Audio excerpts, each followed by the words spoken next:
ഈ കാണുന്നതാണ് ആലുവ ശിവക്ഷേത്രം. ഈ മണത്തിട്ടയിൽ പിതൃപൂജയ്ക്ക് ലക്ഷക്കണക്കിന് ആൾക്കാർ എത്താറുള്ള സ്ഥലമാണിത്.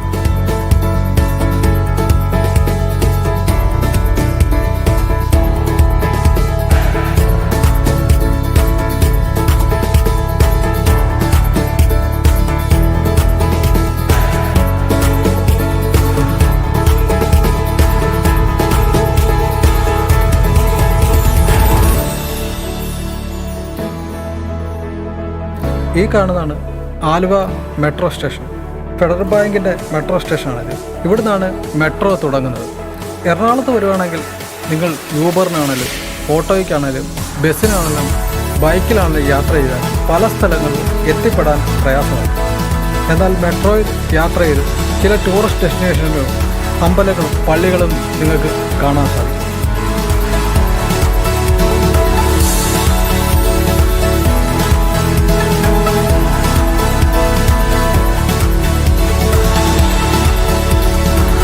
ആദ്യം കാണുന്നത് പത്തടിപ്പാലത്തുള്ള കേരള ഹിസ്റ്റോറിക് മ്യൂസിയമാണ്.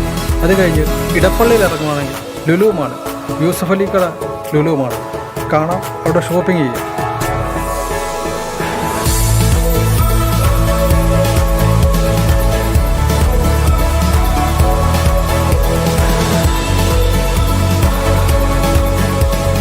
അതിൻ്റെ തൊട്ടടുത്ത് തന്നെയാണ് ഇടപ്പള്ളി പള്ളി. അതിപുരാതനമായ ഒരു ക്രിസ്ത്യൻ ദേവാലയമാണ്. 16-ാം നൂറ്റാണ്ടിൽ പണി കഴിപ്പിച്ചു എന്ന് പറയപ്പെടുന്ന ഒരു ദേവാലയമാണിത്. വാസ്തുശില്പ കലയാൽ പ്രാവണ്യമാണ് ഈ ദേവാലയം. ഇത് നിങ്ങൾ കാണേണ്ടത് തന്നെയാണ്.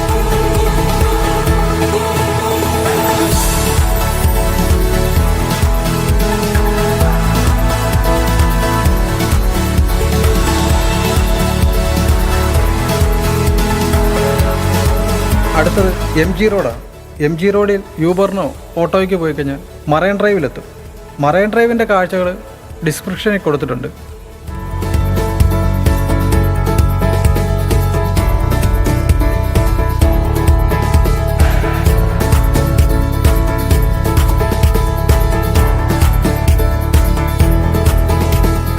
അടുത്തത് വൈറ്റിലയാണ്. വൈറ്റിലയും കഴിഞ്ഞ് നമ്മൾ ഇന്ന് വടക്കേക്കോട്ട ഇറങ്ങിക്കഴിഞ്ഞാൽ തൃപ്പൂണിത്തുറ പുണ്ണത്രേശ്വരൻ ക്ഷേത്രമാണ്.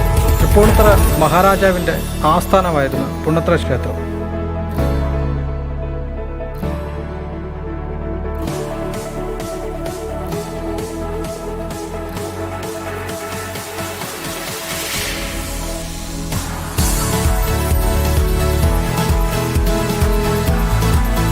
ഈ കാണുന്നത് തൃപ്പൂണിത്തുറ റെയിൽവേ സ്റ്റേഷൻ്റെ അടുത്ത് കാണുന്ന ഒരു കലാരൂപത്തിൻ്റെ മിനിയേച്ചറാണ്. അതിൻ്റെ അടുത്ത് തന്നെയാണ് ഹിൽ പാലസ്, കൊച്ചി രാജാവിൻ്റെ കൊട്ടാരമായിരുന്നു.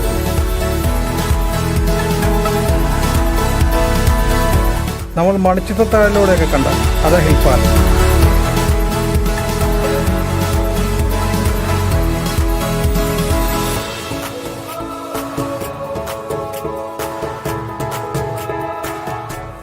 അതിൻ്റെ അടുത്തായിട്ടാണ് ചോറ്റാനിക്കര ദേവീക്ഷേത്രം.